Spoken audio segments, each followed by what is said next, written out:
Diane, tell us about Miss Ruiz, which she's called the Dolly Madison of the Campo de Cahuenga. Well, evidently she was instrumental in helping form this treaty to some extent that, and I think from the woman's point of view, is probably why it was so well received, because it was a gentle type thing. They released the prisoners, they said that they could become American citizens, they wouldn't have to go back to Mexico. So all of this was, I think, partially her doing, but there's no way to really even know that. But she was instrumental in part of the, I think, writing of the treaty. Well, actually, it all started when Jose Pico came down here, Jesus Pico, and he was a son of the Picos, and he was a part of the Fremont Party. And he said to Fremont, you must see her in Santa Barbara on your way down, because she has all the connections with the major families, and she can give you insight on how to write a treaty that will be acceptable by those families. And here we have the signing taking place with General Fremont, and or Lieutenant Colonel at this point, and with Andres Pico, and here is Creo here, who wrote the final treaty, all sitting here. All right, we're at the original ruins now with the McCreary's. The Campo building. Looks like we have some adobe left here, I guess, with this guy. Tell us about this. Looks about 1,000 square feet to me. Yeah, maybe a little more, and we think it might even be a 2-story building, which you just don't have in California. And it was used by the priests that come here. It was built somewhere between 1797 and 1810, and Verdugos originally owned this as part of their land grant, and they gave it then to the church. Andres Pico actually became the general in charge of Mexican forces, appointed by his brother Pio Pico, who happens to have been the governor here at the time. And he, of course, was here at the signing of the treaty. His troops fought in several engagements here in Los Angeles. And finally here they capitulated the state from Mexico to the United States. Okay, what did the treaty do? The treaty itself was a very, this treaty here was a very thoughtful treaty. It was one of peace, understanding, tolerance. In other words, it said all prisoners are free.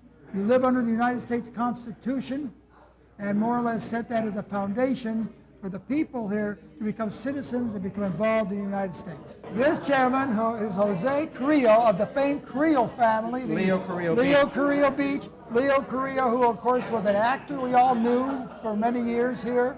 The family was a key family. He was an officer under Andres Pico, and when they came to writing the final treaty, the day before the actual signing, he was the one who put it in the final words of the treaty at Campo de Cahuenga. Fremont was known as the Pathfinder. He made 5 major expeditions across this country. It was very important in settling the rest of the United States. He was sent here by President Polk to check this area out politically, and then he helped with the different actions that went on in the state of California. It was a key figure in that. Later became a U.S. Senator here, and probably what's the most important thing about that is that he fought for a free state. Mrs. Forbes is the founder of our organization, the Historic Memorial Association here. She came here about 1906. She became a major leader in preservation of history, and she fought to make this a park and to preserve this.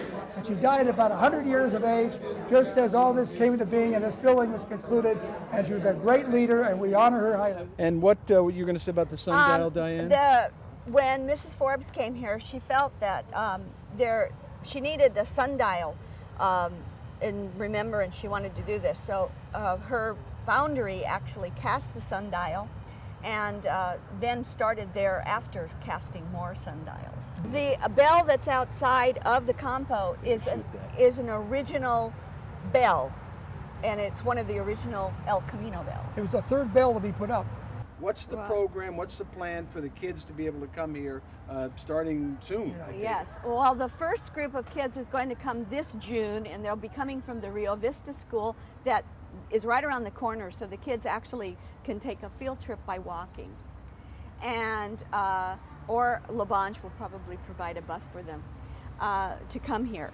And the school has asked for interactive things for the children to do, so we're going to try to set it up so we can get somebody that's going to be churning butter and doing making some adobe bricks. Some action Right, things some to do. actions to keep the kids intrigued about the history.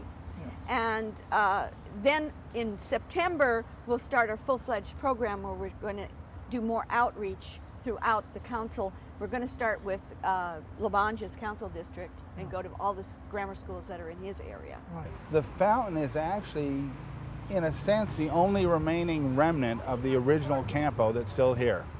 And for years it sat empty, and there's nothing sadder than a dry fountain. Right. No water in it at all. No water at all. Nothing. If you turned on the water, which you could, it squirted everywhere and actually just went down to the sewer. Okay. So nothing was here except a dry fountain. Grinding stone on the top is an original Indian grinding stone. Interestingly, in building the recreation over here, they found Indian remnants that were carbon dated to 6,000 years ago. Wow. So we know there was an Indian village here at least 6,000 years ago. The stones come from the original fountain, and the rest of the fountain looks just as it did when it was built. The original fountain was much similar, or very similar, only made out of stone rather than the concrete. Now, for the future, I understand from Diane McCreary, working now to open this up. It's been closed. The public look and see what this is. To open it up for the community groups, schools to start coming over here and learning a little bit about California Mexican history. The Campo has been called one of the 5 most historic places in America, and no one practically knows about it. Right. They drive by, they wonder what it is. We've been closed for about 4 years now. We've put about $400,000 into it to restore into the building, to restore it and bring it up to modern standards. It is a completely modern building now, and we're ready to go to bring people in and tell the story of the Campo. Well, and I would say our historical laws, whether it's local, federal, state, I remember when the MTA was building this, and there was some big fights going on, and yet the laws that we already had enacted has protected this great, and you and other community leaders and fundraisers now have something I'm sure you're proud of. I myself, I came here in 1948. I look here and say this is something, and for the history, that's how California evolved to where it is today. You can't even imagine, we talk about the history of the Campo, but we just talk about the treaty. But there's so many things that happened here that it amazes you the importance of this site. Very briefly, we talked about this was the Overland stage stop. The first Overland stage stop when they ran the first stage. So rather than taking 6 months to come to California, you could be here and back in New York in about 3 weeks. Because of this great stage route. Right. People forget that during the Civil War, Southern California was pro-South.